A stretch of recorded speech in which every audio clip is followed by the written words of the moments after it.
Hello, YouTube.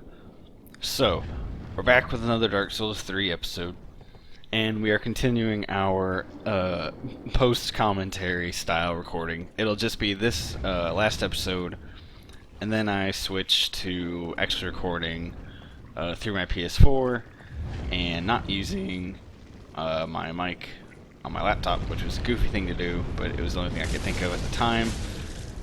But then I figured out a way to make my mic work on PS4. So, you will notice, if you smack away at the dragon's foot for a while, this guy will show up. And he's no fun.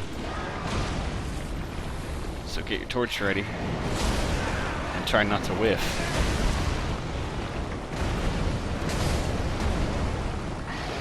But I died. I really hate fighting these things. It's kind of hard to see what they're doing. But more so, they're also just really loud. And frustrating.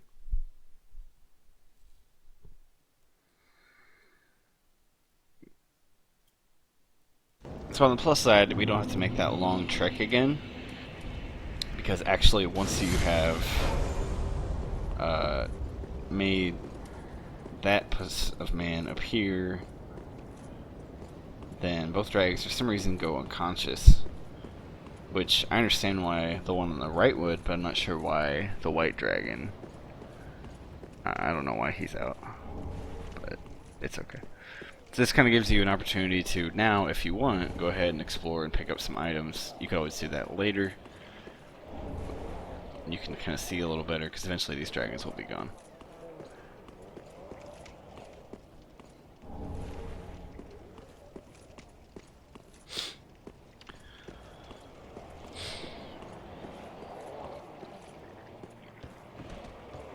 So now we're back in here. We have to deal with all of these enemies again, and this guy wants to step on my head. It's not cool. I'm not sure how that made me bleed. I saw like a heavy bleeding effect. And I hate these guys with the fire bombs. They're a cheeky bunch. I don't know what happened there.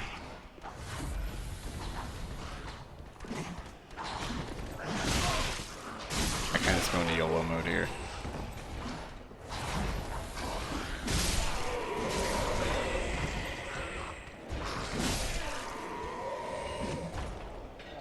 And one more extra swing for good measure.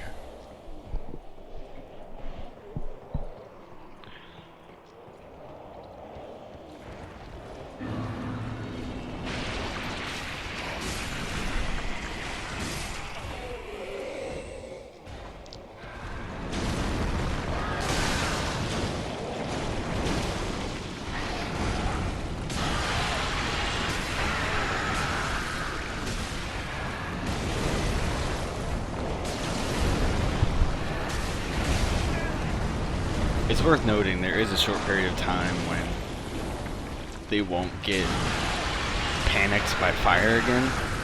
So once you do it once, you kind of have to take your hits and let them attack for a while, because they won't become panicked again for some time. I don't know why they made that sound effect so dang loud. You do get a lot of items though. Lots of Titanite. An ember.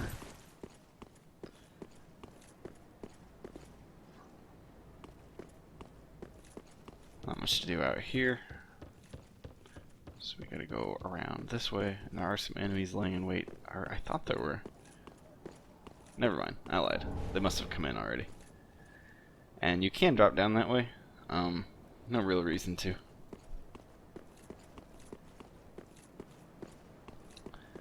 Continue scavenging items.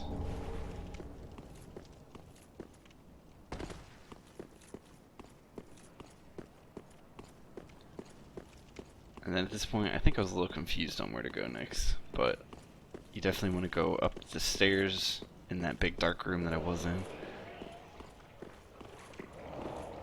Yeah, I realized.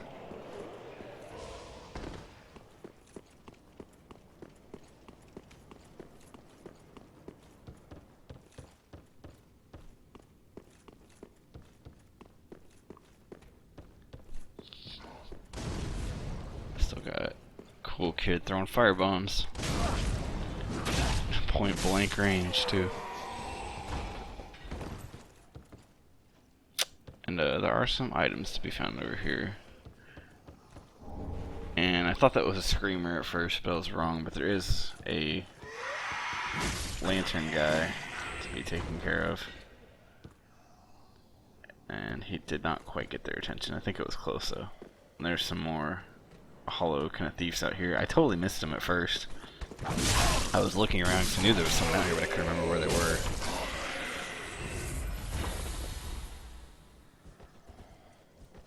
I don't know what I'm doing here. I never know what I'm doing, so nothing new. And in this room, pretty much all you can do at this point is open up this gate. So that's the main gate in the castle that was closed before, and get an item. And of course, this knight will want to try and fight you, but he can't reach you. And at this point, I'm kind of hoping that they will kind of pair up, like stand. I don't know how that one missed. That was right on his arm. I'm kind of hoping they'll stand really close so I can plunge and attack them both, but I never really do it. Or at least they're not quite close enough. So at one point I just say screw it. Knock him down and run.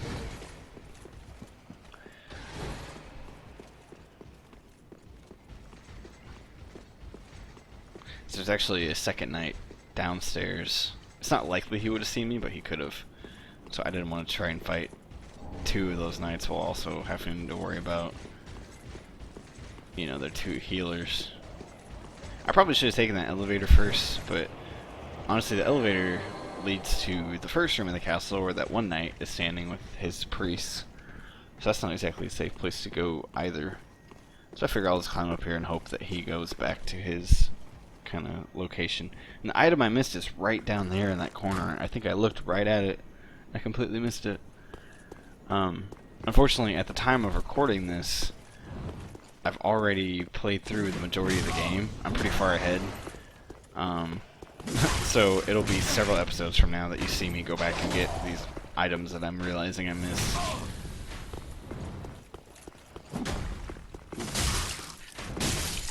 I rewatch my videos, but a lot of times it's not until I'm like in the editing process.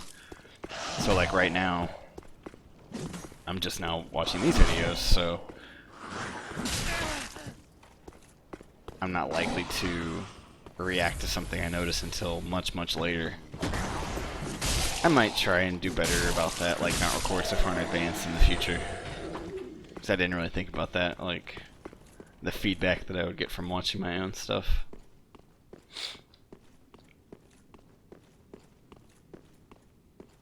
But I think I am going to try and start doing videos of other games, like, of course I have to test the illusory wall theory, of other games, like maybe multiplayer games, like obviously, I've mentioned Overwatch before, and I've been playing that a lot. I haven't played any competitive yet, but one thing I was thinking of doing was making an episode of, like, just the experience of solo queuing for competitive, which I haven't done yet, but I've heard some not so fun things, so maybe I figure I can record like my first 10 like placement matches of solo queue. So the ring I picked up, I'm sure I mentioned something about it, was the Night Ring, and it adds 5 strength if you have it equipped. So it's good for me, because not only will it add some damage, but it'll help me to equip the items that are or the weapons I have that have higher strength requirements. And it's in the not too far future I do end up kind of respecking into a more strength build. Ugh, that face, man.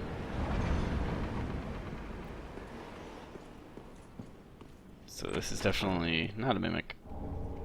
And we get some Titanite scales. And here you'll find, finally, the Altar of Sunlight, which is the Warriors of the Sunlight Covenant kind of space, I guess.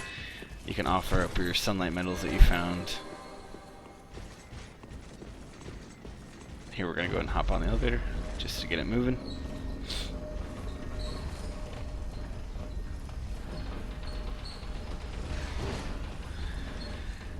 And like I said, oh, I forgot about this, he gets stuck. Luckily he doesn't attack though, until now. I lied, he does attack. He's in such a weird position. Send it back up, and back away he goes.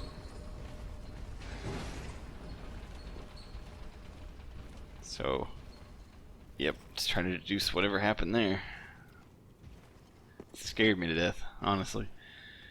So now I'm just kind of waiting for the elevator to get all the way back up so I can call it down. And the priest has noticed me, but the knight has not. Which is good.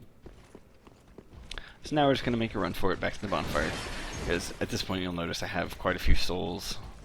I want to go ahead and go back and spend. I'm pretty sure that's what I do next. Go back to Firelink for just a wee bit.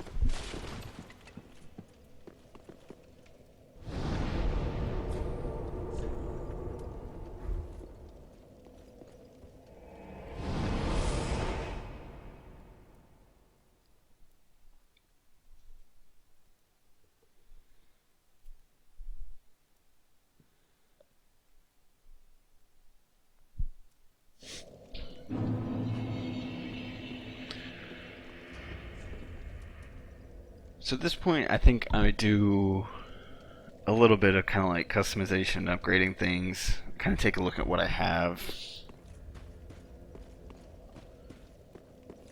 and what I want to, you know, like upgrade and whatnot. And eventually, I think when the recording ends, I kind of decide to do some, just like, I think I do some stuff off camera, but there's still a couple minutes before I decide to do that. And I'm not sure where I'm going here.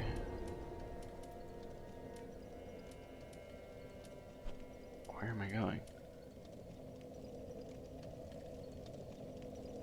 Oh, I remember now. This is when I decide to go ahead and do the next part of Sirris questline for some reason. I'm not sure why that all of a sudden comes to me.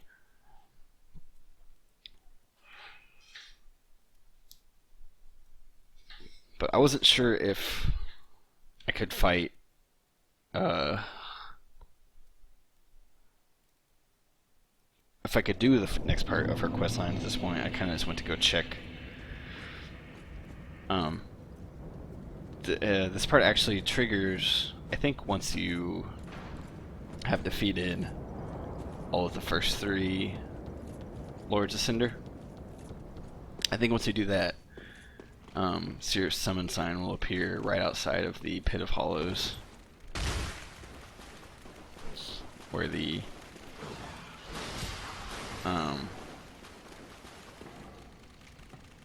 Mound Maker's Covenant is. Couldn't think of the word there.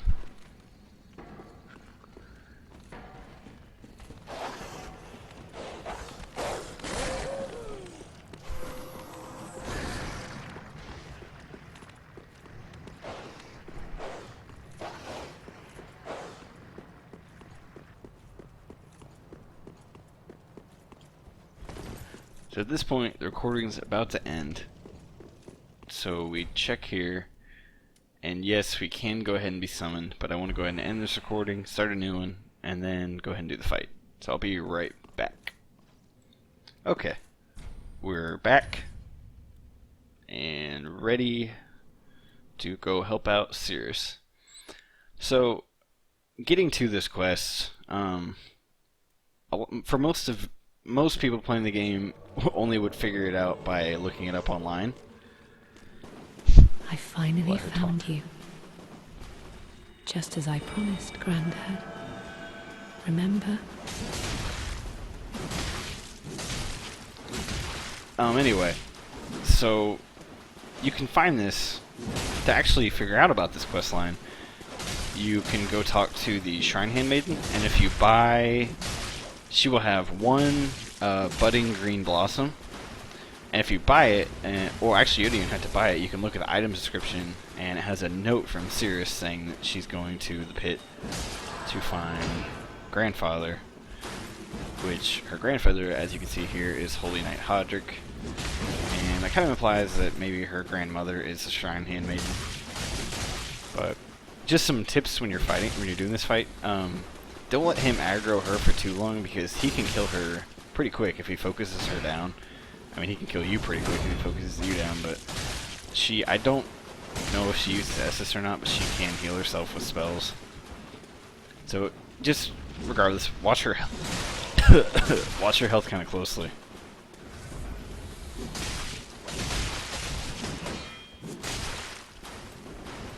Try goes for the parry there. And he's all out of Estus. And tried to use warmth, but we don't want to mess with that, so we just spam him to death. And luckily she kind of gets in on it too. Keeps him stunned long enough for my stamina to come back. Good night, Grandad.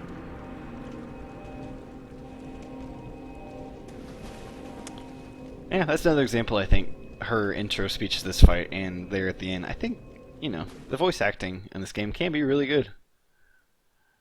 I think hers is good. I think Greywrath is good.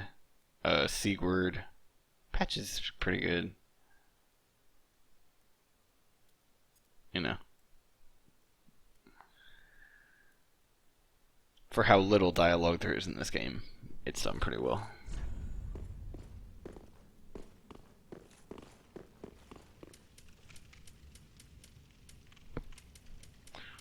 Setting aside just homeward bone on back. But I skip over it twice.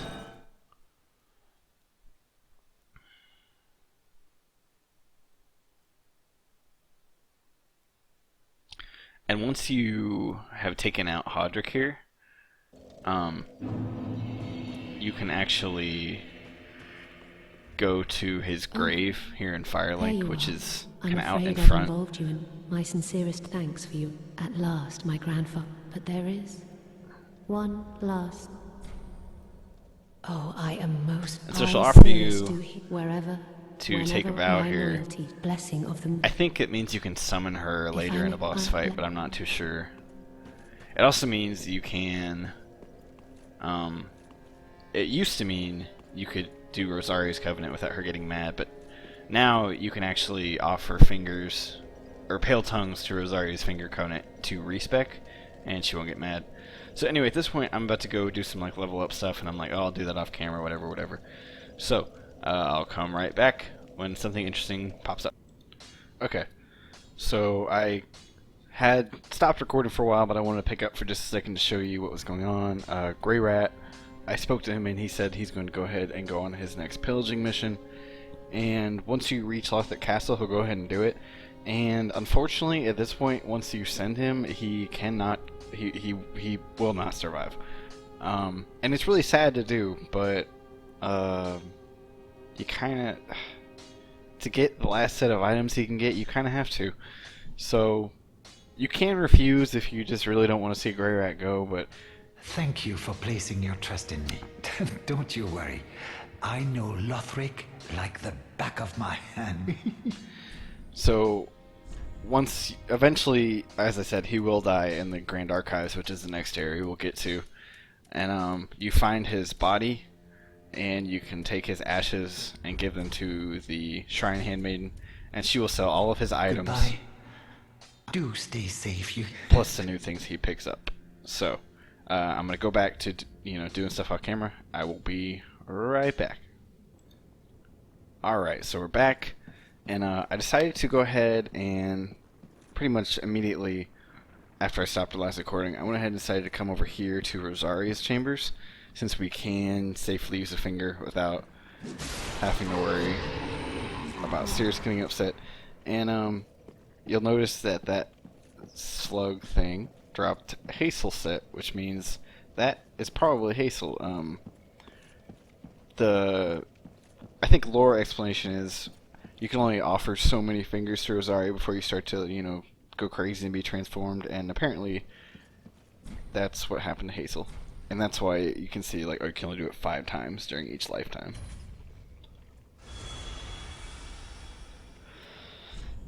So what I decided to do is go Strength Faith.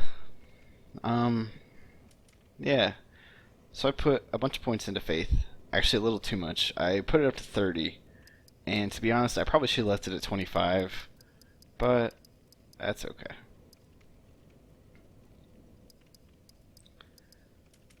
And then we leave Dexterity alone. I think we actually end up putting 2 points into Dexterity just because there's a few items that require a little Dexterity, and 14 is usually kind of the requirement for a lot of things. I kind of want to keep my Vitality up, so I kind of forego some Vigor. So I will have pretty low health for a while. So that's that. And so now, the Karthus Curved Greatsword, as you can see, I don't have near enough Dexterity for it. So we're going to go back to Firelink and change things up a bit.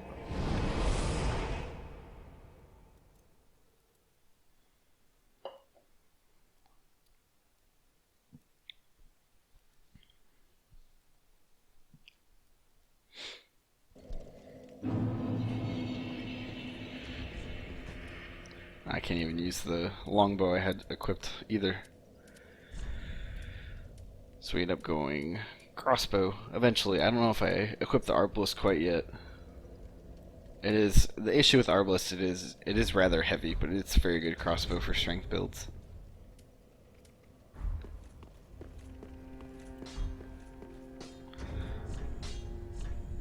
So the weapon that I end up going with for the majority of the rest of the game is, I assume I put it on here, I'm not sure. Is, yes, the War Pick. Or maybe I don't put it on here.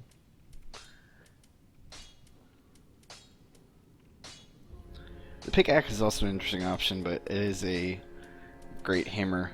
And as I said, I don't like that great hammers and great axes are swung directly into the ground.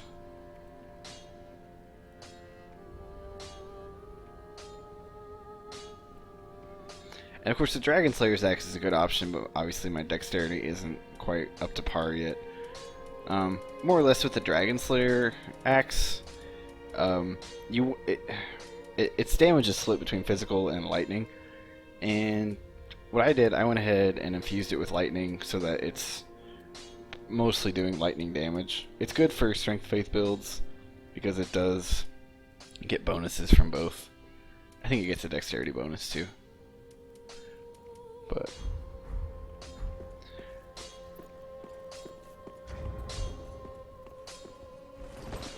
and at this point I go to talk to Grey Rat and Carla. Yeah. Of course Grey Rat's not there, but now that I have faith I can use these Hex Miracles, and Deep Protection is one of my favorites just because of all the little things it does. As you can see, it adds stamina regen, damage absorption. It's pretty good. I think it probably boosts your defense a little as well. Do stay safe. Yeah. I'm not sure why I went back to check. I can't really use anything else that she has there because it requires intelligence, which I don't really have much of. And we'll go ahead and take a look at what he's offering as well. But again, a lot of it also requires you to have some intelligence. It is strange. The only pyromancies that rely only on faith are the Toxic Mist and Do not the other mist, which I can't remember if it's corrosive or curse or what, but... And of course now I can buy some things from her, which she doesn't have a lot right now. To get most of her spells, you have to get the book from Lothric Castle, which I guess I don't have yet.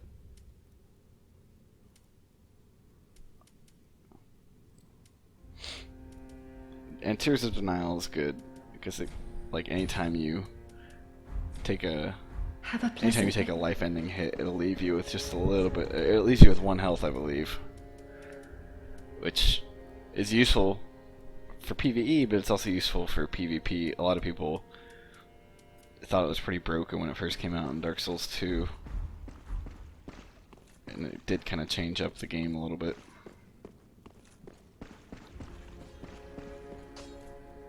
At this point, I'm just kind of running around figuring out what weapon I want to use. Yeah. Deuce.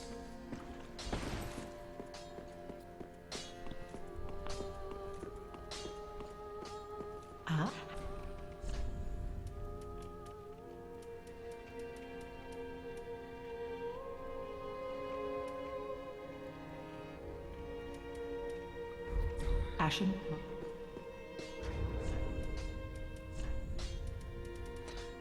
I'm also at this point trying to figure out what kind of talisman or chime I want to use. Because personally I prefer the Sacred Chimes because I like to have Gentle Prayer rather than Unfaltering Prayer. Unfaltering Prayer helps you to cast safely without being stunned. But Gentle Prayer slowly recovers your health. And I kind of prefer having that. And since I'm mostly planning to use, at this point, miracles that are buffs, like Deep Protection, and things that don't scale off of your faith so much, or require, or aren't dependent upon a chime's attack rating, it's fine to use the Bellvine, which I equipped, because it is a lot lower, and its scaling is a lot lower, but it's also the fastest catalyst, I believe, for miracles. So here we're going to go ahead and upgrade the War Pick, I believe. And it actually hits pretty hard.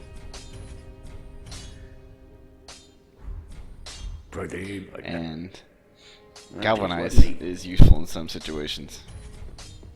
Like if you're fighting something that's very, very aggressive and you need that increased stamina regen.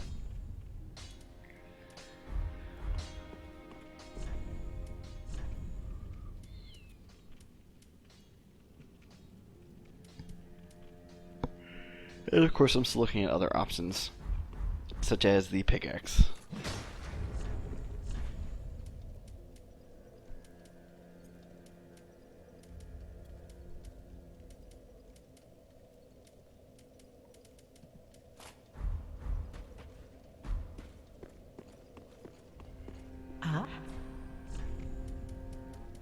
And I'm just trying to see if she's selling anything else that I might be interested in. I could have gone with the other mace, the spiked mace, but Welcome up. Very well. Then take no. on the plus side, it has a bleeding effect, but it also kind of sacrifices a bit of damage to do so.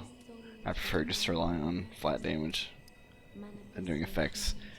And I need to increase my attunement a little bit to give me some more casting slots, but I'm going to wait until I have enough to level it up a lot, because otherwise you have to level it up so many times to get a new slot, so I don't want to level it up and not get as much back. Farewell, Ashen Maiden. Fortunately, you do get increased FP, or mana, however you prefer to think about it, with each increase in attunement. So I can finally get rid of this dumb heal aid. It's been here, it's been on my screen forever and I've never been able to use it. I'm sure that's probably annoyed some people. So I'm kind of looking at the miracles I have, but obviously Deep Protection is what I'm interested in as of right now.